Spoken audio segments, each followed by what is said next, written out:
సంగారెడ్డి జిల్లా పురపాలక సంఘం ఎన్నికల్లో భాగంగా బీజేపీ ఎంపీ రఘునందన్ రావు గాంధీ చౌక్లో ఏర్పాటు చేసిన బహిరంగ సభలో మాట్లాడుతూ కాంగ్రెస్ పార్టీ, బీఆర్ఎస్ పార్టీ రెండూ దోచుకునే పార్టీలను, ఒకరి అధికారం ఉంటే మరొకరు ఆ పార్టీలో చేరతారని, ఏ పార్టీలో అధికారం ఉంటే ఆ పార్టీలో ఈ దొంగలే ఉంటారని ఎంపీ రఘునందన్ రావు తెలిపారు. బీజేపీ పార్టీ కింది స్థాయి నుండి పై స్థాయి వరకు పార్టీని నమ్ముకొని పనిచేసే కార్యకర్తలని ఆయన అన్నారు. సదాశివపేటలో 21 మంది బీజేపీ అభ్యర్థులు ఉన్నారని, వారందరూ గెలిపించి సదాశివపేట మున్సిపల్ చైర్పర్సన్గా ఎన్నుకోవాలని ఆయన అన్నారు. గతంలో ఉన్న ఎమ్మెల్యే ఇళ్ల పట్టాలు ఇస్తారని ప్రజలను మోసం చేశారని, ప్రస్తుతం ఉన్న ఎమ్మెల్యే డబుల్ బెడ్రూమ్ ఇస్తామని అతను కూడా మోసం చేశారని, సదాశివపేట ఏమాత్రం అభివృద్ధి చెందలేదని, ఎక్కడ చూసినా అభివృద్ధి కానరాదని, దీనికి సాక్ష్యం ఎక్కడైనా సరే నేను అభివృద్ధి కాలేదని నిరూపిస్తానని ఆయన తెలిపారు. సదాశివపేట సర్కిల్ ఇన్స్పెక్టర్ బీజేపీని కళ్లలో కారం పెట్టుకుని చూస్తున్నారని జాగ్రత్తగా ఉండమని స్థానిక ఇన్స్పెక్టర్ హెచ్చరించారు. ఈ కార్యక్రమంలో రాష్ట్ర నాయకులు దేశపాండే, బీజేపీ జాతీయ కౌన్సిల్ సభ్యులు కొవ్వూరి సంగమేశ్వర్, జిల్లా నాయకులు, మాజీ మున్సిపల్ వైస్ చైర్మన్ తోట చంద్రశేఖర్, జిల్లా నాయకులు ఓదెల మాణిక్యారావు, పట్టణ అధ్యక్షులు మరియు ప్రస్తుతం వార్డు సభ్యులు, బీజేపీ నాయకులు, కార్యకర్తలు అధిక సంఖ్యలో పాల్గొని విజయవంతం చేశారు.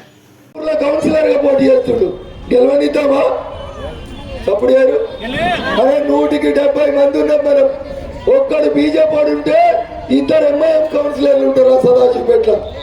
ఆలోచించుకోవాలి ఒకసారి హిందూ బంధువులు. 170 మంది ఉన్న మనం ఒక్క బీజేపీ కౌన్సిలర్ గెలిస్తే 30% లేని వాళ్ళు ఇద్దరు ఎంఐఎం కౌన్సిలర్లు గెలిచి వాడు ఇష్టారాజ్యంగా గడ పెద్దాపూర్లో రోడ్డు కాడ 2 సమాధులు పెడితే సర్వీస్ రోడ్ ఏనిస్తలేరు వాళ్ళు. ఇంతంత మంది ఉంటారు, పిడికడ మంది. మీరు 170 మంది ఉండి ఏం ఆలోచిస్తారో ఒకసారి ఆలోచించాలి. 1000 రూపాయలు లేకపోతే బతకరా? 1000 రూపాయలకి 2000కి మనం ఓట్లు అమ్ముకునే పరిస్థితులు ఉన్నామా? ఒక్కసారి ఆలోచించుంది. ఏం చెప్పిండు కాంగ్రెస్ వాడు? ఏం చెప్పిండు రేవంత్ రెడ్డి? కాంగ్రెస్ అధికారంలోకి వస్తే 2000 పింఛన్ 4000 అవుతుంది అన్నాడు. అక్క అయిందా? అయిందా? మాట్లాడలేదు సదాశివపేట. ఏం పెట్టుకుంటున్నారు? 2000 4000 అయితే అయినాడు. ఒక్కలో కూడా 4000 సదాశివపేటలో పింఛన్ రాలే, రాష్ట్రంలో ఎవరికి రాలే. ఇవాళ వచ్చి కాంగ్రెస్ కౌన్సిలర్లు రేపటి నుంచి అవా కూర్చో, ఇక కొంచెం కూర్చో. కాంగ్రెస్ వాళ్ళు ఓటుకు వచ్చినప్పుడు అడగాలి, ఈడ కాదు అడగాల్సి. రేపటి నుంచి వచ్చి 1000 ఇద్దాం, 2000 ఇద్దాం, మా ఊరిని కౌన్సిలర్ గెలిపి అని అడుగుతారు. ఎందుకు వేయాలి కాంగ్రెస్ కోటు? 2000 పింఛన్ 4000 ఇస్తామని చెప్పి 47 నెలలుగా 2000 పింఛన్ ఇస్తున్నందుకు ఇవ్వాలా? ఎందుకు ఇవ్వాలి? ఒక్కసారి ఆలోచించాలి మీరందరూ కూడా. రైతు రుణమాఫీ చేసినామని చెప్తున్నాడు ఆటోల సిగ్గులేక. రైతు రుణమాఫీ అయిందేమో ఒక్కసారి సదాశివపేట మండలంలో ఉన్న రైతుల గురించి చెప్తారు వాళ్ళు. రైతు రుణమాఫీ చేయలే, 4000 పింఛన్ ఇయ్యలే, చదువుకుంటున్నటువంటి పిల్లలకి స్కూటీలు ఇస్తామని చెప్పారు. వచ్చినాయా సదాశివపేటలో? వచ్చినాయా? ఒక్కరికి కూడా స్కూటీ రాలేదు. మరి ఎందుకు వేయాలి కాంగ్రెస్ కోటు? ఇందాక దేశపాండే గారు చెప్పారు 2006లో పట్టాలు ఇచ్చారు. 2026లో వచ్చి మీ పట్టాలు మళ్ళీ అంటే మళ్ళా గొర్రె కషాయాన్ని నమ్మినట్టు మీరు అసంటి దుర్మార్గుల్ని నమ్మి కాంగ్రెస్ కోటేస్తే కాంగ్రెస్ సదాశివపేటకి ఏం చేయదు. నాకు తెలిసి మారలేదు సదాశివపేట. 2006లో ఎట్లుందో 2026లో కూడా గట్లే ఉంది. మీ ఊరికెళ్ళే ఒక ఆయన ఎమ్మెల్యే గెలిచిండు, ఒక్కసారి కాదు 2 సార్లు గెలిచిండు. పోయినసారి గెలిచినప్పుడు రాష్ట్రంలో వాళ్ళ పార్టీ అధికారంలో ఉంది, వాళ్ళ మంత్రే ఉన్నాడు, వాళ్ళ ముఖ్యమంత్రే ఉన్నాడు. ఏమొచ్చింది సదాశివపేట మున్సిపాలిటీకి? ఒక్కసారి ఆలోచించింది. ఏమైనా వచ్చిందా? ఒక డివైడర్ వచ్చిందా? ఒక సెంట్రల్ లైటింగ్ వచ్చిందా? ఓ అండర్ గ్రౌండ్ డ్రైనేజ్ వచ్చిందా? ఏమొచ్చిందో ఒకసారి ఆలోచించారు మీరు. అదే సిద్దిపేట పోయి చూడుర్రి. కోమటి చెరువుకి 1000 కోట్లు పెట్టి ఎన్ని? మీ ఊర్లో కూడా చెరువు ఉంది, గెస్ట్ హౌస్ దగ్గర ఉందా? మీ చెరువులకు ఏమొచ్చినాయి? డ్రైనేజ్ నీళ్ళు వచ్చినాయి ఉంటా, అంతేనా? ఎప్పుడైనా వాకింగ్ చేసేందుకు మీ చెరువు గట్ట డెవలప్ అయిందా? కాంగ్రెస్ ఎమ్మెల్యే ఉంటే కాలే, టీఆర్ఎస్ ఎమ్మెల్యే ఉంటే కాలే. కానీ వాళ్ళు ఎట్లా డెవలప్ అయ్యారో మీరు ఒకసారి ఆలోచించుకోండి. వాళ్ళ కుటుంబాలు ఎట్లా డెవలప్ అవుతున్నాయో ఒకసారి ఆలోచించుకోండి. వీళ్ళకి మాటలు రావు, వీళ్ళు ఊర్లకు డెవలప్ చేయరు. వాళ్ళ సొంతం కోసమే డెవలప్ చేసుకుంటారు. సదాశివపేట ఈ జిల్లాలోనే వ్యాపారంలో నెంబర్ 1 స్థానంలో వ్యాపారం చేసేటువంటి పట్టణం సదాశివపేట పట్టణం. అంత మంచి వ్యాపారస్తులు, అన్ని రకాలైనటువంటి వ్యాపారాలు నడిచేటువంటి సదాశివపేట మున్సిపాలిటీ జిల్లాలో పాత మున్సిపాలిటీ. ఇంకా నల్లాలు పట్టుకోవాలంటే ఇంటి ముందు గుంతలు తీసుకొని తవ్వుకోవాల్సినటువంటి దుస్థితి ఉంది. ఎందుకు వచ్చింది? జగ్గారెడ్డి 4 సార్లు గెలుతాడు, చింతా ప్రభాకర్ గారు 2 సార్లు గెలుతారు. కనీసం ఇంట్లోకి నల్ల నీళ్ళు ఇవ్వడం చేతగానోళ్ళు వీళ్ళు ఎమ్మెల్యేలు. పొంగరాలు కొట్టురంటే ఇక మాట్లాడురంటే మాత్రం మస్తు ఉపన్యాసాలు ఇస్తారు. వాళ్ళు చెప్తారు మొత్తం బంగారు తెలంగాణ అయింది. అయినా ఈ రోడ్డు చూస్తే మొత్తం బంగారు తెలంగాణనే. సదాశివపేటలో ఏ రోడ్డు చూసినా గుంతలు తప్ప మామూలుగా రోడ్లు కనబడినటువంటి పరిస్థితి ఉంది. నా విజ్ఞప్తి మీ అందరితోటి, మోడీ గారు వచ్చినప్పుడు వేస్తాం, ఇప్పుడు వేరే వాళ్ళకి వేస్తాం. ఆ వేరే వాళ్ళు మిమ్మల్ని అమ్ముకుంటున్నారు, మీ పేరు మీద మీ మున్సిపాలిటీని ముంచుతున్నారు, సదాశివపేటను ఆగం చేస్తున్నారు.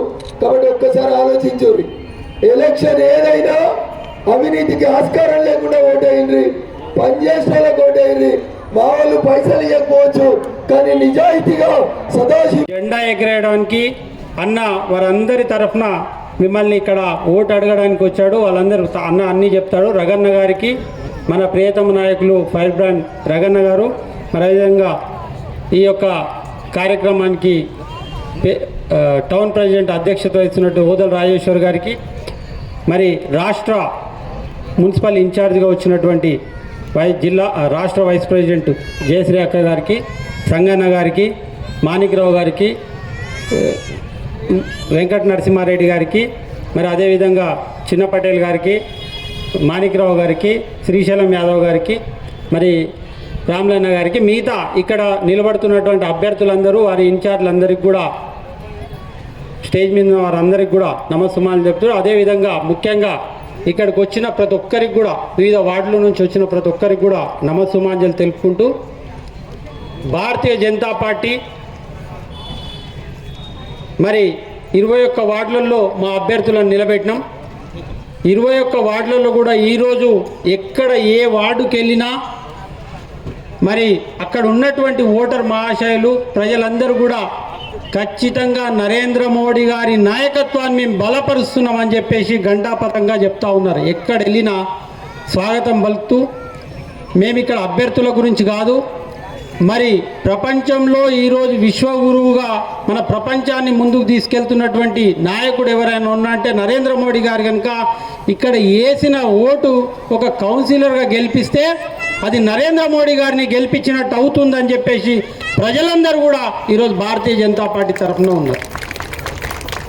మరి మీరు అందరు తెలుసు, ఇక్కడ చూస్తే కూడా ఎక్కువ మహిళా మనులు ఉన్నారు.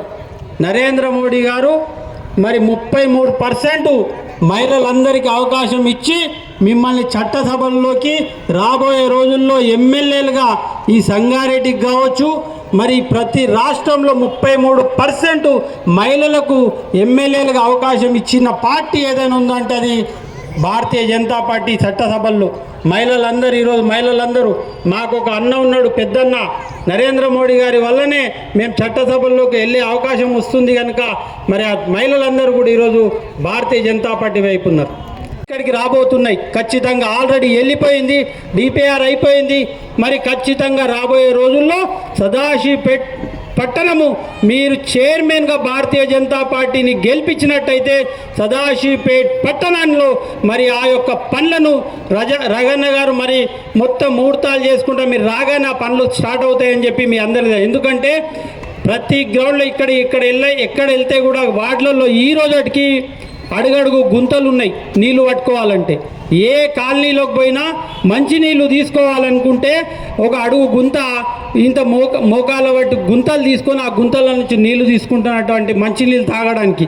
మరి ఇవన్నీ సాధ్యం కావాలంటే ఒక భారతీయ జనతా పార్టీ వల్లనే సాధ్యమవుతుంది. మరి అందరూ సిటీగా చేసుకొచ్చి సెంట్రల్ ఫండ్స్ నుంచి సాధ్యం అవుతుందని తెలియజెప్తూ, మరి ముఖ్యంగా ఈ ఎలక్షన్స్ రాగానే ఇప్పుడు ఎమ్మెల్యే ఒక ఆయన తిరుగుతూ ఉన్నాడు. మొన్న పట్టణాలలో అంతా తిరిగిండు. మొన్న సదాశివపేట పట్టణ ఏం చెప్పిండే అంటే, మీ అందరికీ కూడా ఇక నేను గతంలో 10 ఏళ్ల కింద పట్టాలు ఇచ్చినా అవన్నీ పట్టుకరాపోండే అని చెప్పి మీ అందరికీ చెప్పి ఇక్కడ ఓట్లు అడుక్కోతందుకు ఇక ఏం మాటలు లేవు, ఏం చేసినా ఆయన నమ్మేటట్టు లేరు అని చెప్పేసి ఆ పట్టాలన్నీ తీసుకురమ్మన్నాడు. తీసుకొచ్చి ఏం చేసిండుగో మీకు మళ్ళీ నేను సిద్ధాపూర్ కాలనీ కాడ మీ అందరికీ పట్టాలు ఇస్తా అని చెప్పి ఏదో ఓట్లు అడుగుతానికి ఏంటంటే గతంలో చూసినాం, అవకాశం ఇచ్చినాం, మాటలు చెప్పిండు, మాయమైపోయిండు. మళ్ళీ ఇప్పుడు అందరికీ పట్టాలు ఇప్పిస్తా అని చెప్పిండు. నిజంగా నువ్వు నిజంగా ఖచ్చితంగా ఇవ్వాలనుకున్నాడు అయితే కొండాపూర్ మండలంలో పక్కనే ఉన్న మండలంలో మీ ఇక్కడ ఇచ్చినటువంటి పట్టాలే 10 ఏళ్ల కింద కొండాపూర్ మండలంలో 12 ఏళ్ల కింద కొండాపూర్ మండల ప్రజలకు ఇచ్చిండు. మరి ఎందుకు వేసిన వాడ కంపెనీని? ఆ పట్టాలు అక్కడ ఉన్నటువంటి ప్రజలు కాదా? ఆ ఉన్న పట్టాలన్నీ వాళ్ళ దగ్గర గుంజుకొని అక్కడ ఒక కంపెనీ వేపిస్తున్నాడు. అంటే ఇక్కడ ఉన్నటువంటి ప్రజల పట్టాలు ఎప్పుడైతే మరి అక్కడ ఉన్న వాళ్ళందరికీ శాంక్షన్ చేసినటువంటి సర్టిఫికెట్లు ఇచ్చినాయి అన్నీ మాయం చేసిండో కంపెనీకి ఇప్పించేసిండు నిన్న మొన్న.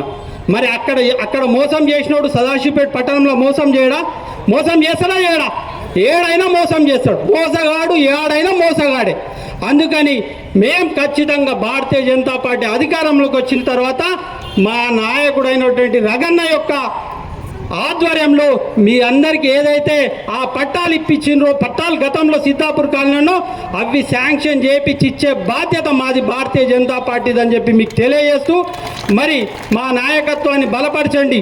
ఇక్కడ ఉన్నటువంటి 21 వార్డులలో నిలబడినటువంటి నాయకులను గెలిపించండి, కౌన్సిలర్లుగా అభ్యర్థులు గెలిపించండి.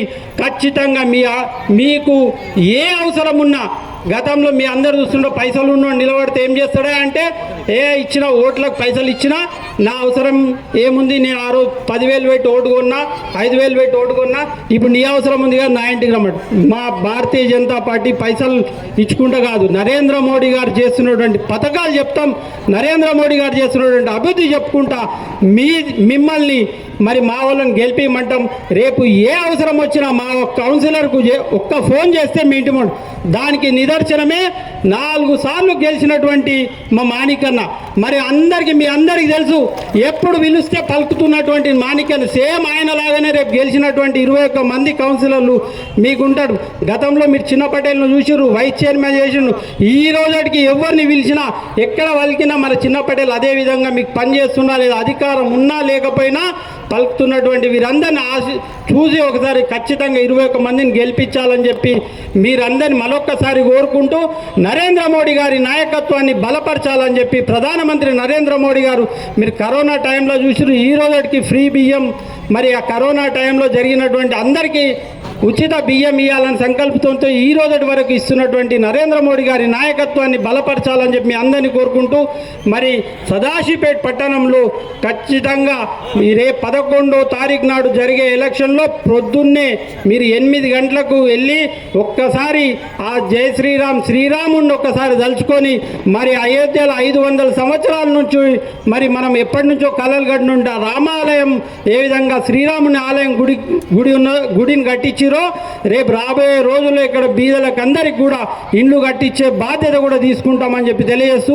ఆ విధంగా రాముడిని గుళ్ళో ఎట్లా కూర్చోబెట్టి ఇక్కడ ఉన్నట్టు బీదలకు కూడా ఇళ్లల్లో కూర్చోబెడతామని చెప్పి తెలియజేస్తూ, ఒక్కసారి నమ్మండి, 2 పార్టీలను చూసిర్రు, టీఆర్ఎస్ను చూసిర్రు, కాంగ్రెస్ను చూసిర్రు, 2 పార్టీలను చూసిర్రు. భారతీయ జనతా పార్టీకి ఒక్కసారి అవకాశం ఇవ్వండి. మీరు అవకాశం ఇచ్చినట్టయితే పనిచేసి చూపెట్టే పార్టీ భారతీయ జనతా పార్టీ అని చెప్పి తెలియజేస్తూ, ఈ అవకాశం ఇచ్చినటువంటి పట్టణ నాయకులకు అందరూ మరొకసారి చెప్తూ భారత్ మాతా. మరిన్ని అప్డేట్స్ కోసం మా ఛానల్ని సబ్స్క్రైబ్ చేయండి.